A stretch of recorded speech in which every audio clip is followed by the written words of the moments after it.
살펴본 내용과 연결되어 있으며 특별히 11절에 처음부터라고 하는 표현을 사용합니다. 요한복음 1장 1절에서 태초에라고 하는 말씀이 계셨다라고 하는 것은 특별히 유대인들에게 하나님의 말씀이 무엇인지를 언제부터 인간이 만들어지고 또 하나님이 우리가 하나님을 알게 된 그 순간부터 하나님께서 주신 메시지는 이 사랑에 대한 말씀이다라고 하는 것을 강조하기 위함입니다. 오늘 우리가 읽은 말씀도 하나님을 하나님의 자녀라면 의로운 일을 행하는 자뿐만 아니라 형제를 사랑하는 자라고 10절에서 나름대로의 정의를 내렸습니다. 하나님께서 원하시는 의라고 하는 이 상징적인 의미가 옳은 행위만을 의미하지 않습니다. 의라고 하는 것은 하나님을 상징하는 것이기도 하고 또 예수 그리스도를 믿음으로 의롭게 된 우리를 의미하기도 합니다. 그러니까 어찌 보면 표지라고도 부를 수 있는데요. 예를 들면 우리 교회 나름대로 지금 이제 합동층 마크를 씁니다만 우리 교회 나름대로의 디자인이 된 기억나시죠? 십자가를 이렇게 놓고 거기에서 오메가를 이렇게 표현해서 만든 우리 교회만의 표지가 있죠. 교회들이 다르다는 의미는 아니라 그 교회가 지향하고자 하는 그런 어떤 의미를 이렇게 교회의 그 상징적인 표지에 담기도 합니다.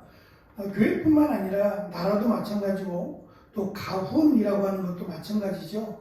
많은 내용 가운데 특별히 강조하고 또 주장하는 내용들을 가훈으로 삼거나 학훈이나 또 나라의 기본적인 그런 어떤 의미를 주장하기도 합니다.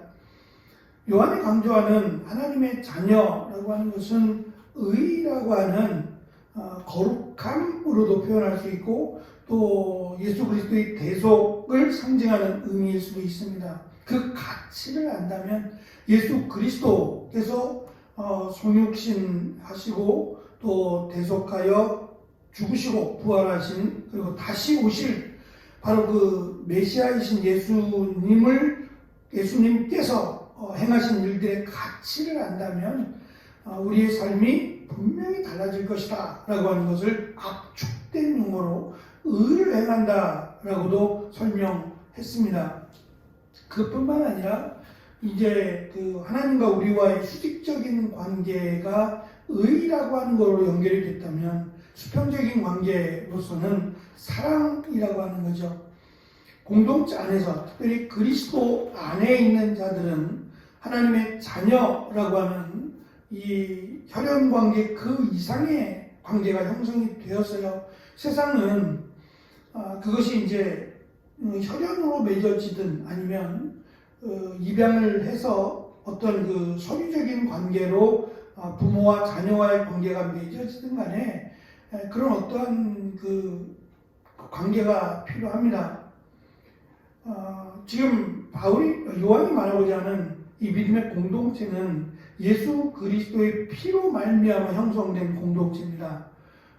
눈에 보이진 않아도 믿음이라고 하는 믿음을 통해서 만들어진 공동체입니다. 세상은 능력이나 어떠한 것을 기준으로 주인이나 노예나 또는 부자나 가난한 자나 건강한 자나 병든 자나 이렇게 다양한 방법으로 그 사람을 평가하고 나누지만 그리스도로 말미암아 형성된 공동체는 하나님의 사랑으로 말미암아 이루어진 공동체이기 때문에 그런 것들로 나눌 수 없다는 거죠. 그러니까 교회 안에서는 주인도, 종도, 남자도, 여자도, 아이와 또 어른도 이런 구분이 지워질 수는 없는 거지만 그러니까 그것을 가지고 사람을 평가하거나 해서는 안 된다라고 하는 것을 지금 설명하고 있습니다. 11절 한글 성경은 우리가 서로 사랑할지니라고 시작을 합니다. 이 헬라어 성경은 맨 앞에 접속사가 하나 붙어 있는데 뭐뭐이기 때문에라고 하는 접속사입니다. 그러니까 목적이 있는 거죠.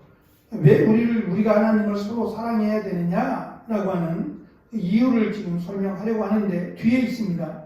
너희가 처음부터 들은 겁니다. 그러니까 이미 하나님이 세운 계획이었고 하나님이 주신 메시지가 사랑하라는 거였어요.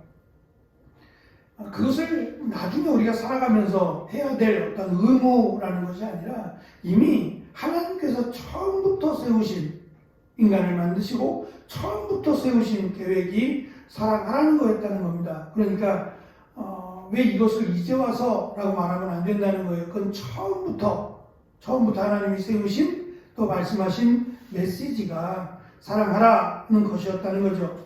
그리고 나서 처음부터라고 하는 그 부분을 가인으로 연결을 시켜서 설명하기 시작합니다. 가인과 아벨은 형제죠. 아담과 하와의 자녀니까 형제입니다. 피를 나는 형제인데 그 형제조차도 서로 시기하고 미워하고 결국은 가인이 동생인 아벨을 죽이는 일까지 벌어지게 되죠. 그러니까 혈연 관계니까 사랑하고 혈연 관계가 아니니까 사랑할 수 없다라는 논리는 성립이 안 된다는 거예요. 같은 형제도 사랑하지 못하는 것이 인간이기 때문에 오히려 하나님의 자녀 예수 그리스도의 대속으로 말미암아 맺어진 하나님의 자녀라면 여기에 힘써야 된다. 이거는 반드시 행해야 될 일임을 요한은 강조합니다. 특별히 요한은 하나님은 사랑이시다라고 하는 것을 요한복음에 가장 많이 강조를 합니다. 아가페라고 하는 사랑, 하나님의 사랑이라고 하는 아가페가 가장 많이 성경에 등장하는 것이 요한복음입니다. 그만큼 하나님의 사랑을 받았고 그 사랑이 죽기까지 우리를 사랑하신 바로 예수 그리스도의 사랑임을 강조했죠. 그리고 결국 그것은 앞으로 교회 공동체가 해야 될 일임을 강조했습니다.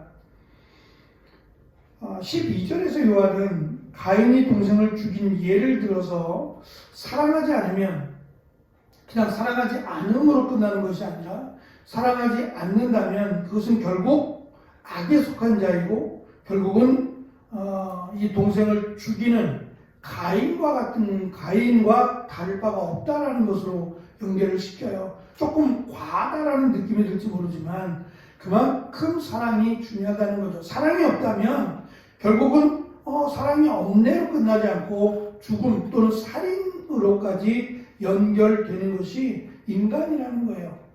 그러니까 우리의 감정은 무언가로 채워져야 되는데 그곳에 사랑이 채워지지 않으면 그냥 사랑이 없는 채로 비어있는 게 아니라 그 사랑이 채워져야 될 공간에 미움이라고 하는 또는 이 악에 속한 죄라고 하는 것들이 채워진다는 겁니다. 예전에 뚫린 귀라고 하는 아마 전사님은 기억나실지 모르겠어요. 제가 전도사로 사역할 때 그때 이제 아마 그분이 어린이 전도협회 강사셨을 거예요. 지금은 아마 돌아가시지 않았을까 싶기도 한데 이름은 정확하게 기억이 안 나요. 이 목사님이 누군지 이름은 기억이 안 나는데 가물가물한데 그 책 제목이 빨간색 약간 주황색 표지로 된 책이었는데 책 제목이 뚫린 귀라고 하는 책이었어요. 그 책을 참 재미있게 읽고 또 그 책을 가지고 제가 설교했던 기억이 납니다. 그 책의 내용 가운데도 보면 이런 비슷한 내용이 담겨 있었던 기억이 나요. 이제 그림으로 막 그려서 그때는 크레파스로 그리거나 막 그랬는데 매직으로 그리고 막 파스텔로 이렇게 막 색칠하고 그랬던 생각이 납니다. 지금처럼 뭐 프린트 해가지고 그럴 게 없었기 때문에 손으로 직접 모양을 따라 매직으로 그리고 파스텔로 뭐 크레파스로 그려가면서 했던 생각이 납니다. 거기서 보면 결국 그 책에서 카멜레온이라고 하는 그 동물을 소개를 했어요. 이 카멜레온은 자기가 이제 살아야 된다라고 하는 것들을 하나님이 주신 사실은 그 축복이라 그래야 되나요? 그래서 카멜레온은 자기를 보호하기 위해서, 자기가 살아남기 위해서 자기의 그 몸을 자기 그 옆에 있는 거와 똑같이 색을 만드는, 그래서 자기를 보호하는 거죠. 나무 옆에 붙어 있으면 자기의 몸이 나무처럼 색깔이 변하고요. 또 뭐 나뭇잎에 있으면 나뭇잎처럼 파랗게 자기 몸도 똑같지는 않습니다만 어쩌면 그렇게 그냥 쉽게 지나칠 만큼 눈에 띄지 않게 하기 위한 자기의 보호책을 하나님이 주신 거죠. 또 한 가지를 설명하는데, 그것은 카멜레온이 이제 꼬리를 딱 잡으면, 카멜레온을 잡으려 꼬리를 잡으면 꼬리를 떼고 도망간다는 거예요. 이게 가능한 거예요. 그러니까 잡히지 않기 위해서 꼬리를 떼고 꼬리를 자기가 자르고 그리고 도망간다는 거예요. 그리고 이제 나중에 시간이 갈수록 꼬리가 자라게 되는, 이것도 참 대단하다는 생각이 들었는데, 그 카멜레온의 예를 들면서 이 카멜레온의 색이 이렇게 변하는 것들을 설명을 하셨어요. 정춘석인가 아마 그 목사님 같은데, 카멜레온의 색이 이렇게 변하는데 이쪽은 파란색, 이쪽은 빨간색. 그러니까 그 모습이 그렇다면 그렇게 변한다는 거예요. 이쪽은 빨간색, 똑같이 변하니까 이쪽은 빨간색만큼 변하고 이쪽은 또 파란색만큼 변한다라고 설명을 하시면서 지금도 잊혀지지 않는 거예요. 어쨌든 내가 까만색으로 90%가 되면 나머지는 흰색으로 10%가 될 것이고, 흰색으로 90%가 되면 나머지는 까만색으로 10%가 된다라고 하는 이야기가 생각이 납니다. 그러니까 우리에게 있어서 그 자리가 비어있는 것이 아니라 무언가로 채워진다고 볼 때, 내가 의로 채워지지 않으면, 그나마 100% 의로 채워지면 좋겠는데, 그게 사실은 이 땅에 살아가는 불완전한 인간으로 살아가기에는 노력은 하지만 100%의 의로운 삶으로 살지는 못한다는 거죠. 그것을 위해서 늘 우리가 기도하고 하나님의 은혜를 구하지만 그 안에 90%의 죄와 10%의 의롭게 사는 삶이 되면 그 90%의 죄악의 삶을 이게 회개한다고 되겠냐 말이죠. 그러니까 이건 그냥 우리가 수학적인 공식으로 지금 말씀을 드리는 거지만 우리의 삶 자체가 의로운 삶이 먼저가 되지 않으면, 우선순위가 되거나 또 그것이 굉장히 많은 범위를 차지하지 않으면 사실은 회개한다는 것 자체가 이 죄악 가운데 굴러가고 살아가면서 회개하는 것 자체가 어울리지 않는, 그러니까 가식의 모습으로 비춰질 수 있다는 거죠. 하나님은 처음부터 인간을 완벽하게 만들지 않으셨어요. 결국 하나님을 의지하라고 또 하나님의 말씀에 순종하라고 만드신 거죠.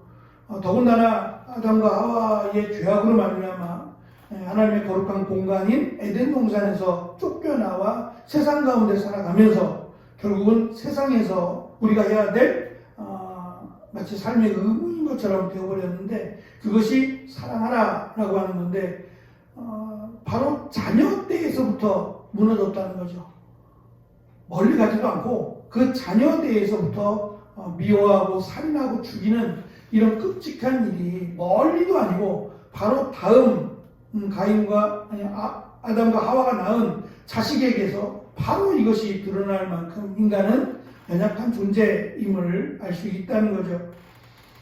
요한이 강조하는 것은 결국 가인이 아벨을 죽인 것은 자신의 제사를 하나님이 받지 않으셨기 때문이라고 창세기는 설명을 하지만, 결국 가인은, 요한이 볼 때 가인은 악한 자에 속하였기 때문이라는 거예요. 제가 창세기에서도 말씀을 드렸지만 가인이 만약에 제사 때문이면 하나님께 여쭈었어야 돼요. 하나님, 제가 어떻게 해야 하나님 받으시겠습니까? 가인은 여기에 관심이 아예 없어요. 그냥 자기 방식대로 하려고 했고, 하나님은 어쨌든 드리면 받으시는 거 아닙니까? 라는 생각 자체가 하나님이 원하시는 것을 하는 게 아니라 내 뜻대로 하려고 하는 이것 자체가 악한 생각이었고, 하나님께서 정말 받기를 원한다라고 생각했으면 여기에 맞춰서 노력을 했을 거예요. 흉내라도 내지 않았을까요? 아벨이 드린 것을 하나님이 기뻐했다면 어떻게 하면 하나님이 기뻐하실까라는 것을 고민했을 것이고, 또 또 노력했을 거란 말입니다. 이것 자체를 안 했어요. 하나님이 내 것을 받지 않으신다? 그럼 가인이 없으면 내 것을 받으신다라고 하는 자기 생각에 매여 있었고, 결국 그것이 악에 속한 자의 생각, 그리고 결론은 끔찍하게도 동생을 죽이는 일로 연결이 되더라는 거예요. 그러니까 죄에 속한 또는 사탄에게 속한 자의 결국은 죽인다는 거죠. 형제를 실족하게 만들고 죽이게 만드는 이런 것들이 사탄에게 속한 자, 그리고 하나님의 자녀가 아닌 자들의 모습이라고 하는 것을 요한은 강조합니다. 이렇게 구별을 지어준 것은 내 어떤 그 믿음이라고 하는 것들이 결국은 믿음에서 끝나는 것이 아니라 삶으로 연결되는 것이기 때문에 이 삶을 통해서 자기를 돌아보라는 것이고, 또 상대방의 연약한 모습을 보면 권면도 하고 또 그를 위하여 기도해 주라고 하는 사랑을 바탕으로 한 지금 말씀이다라고 우리는 보아야 할 것입니다.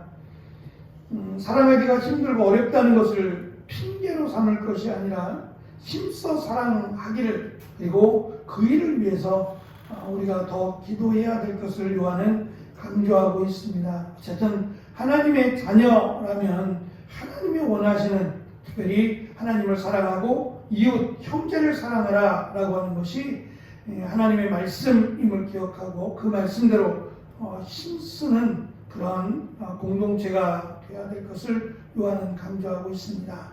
우리 교회가 하나님의 사랑 가운데 풍성한 그런 교회 또 가정 공동체가 되어지기를 간절히 축원합니다. 기도하겠습니다.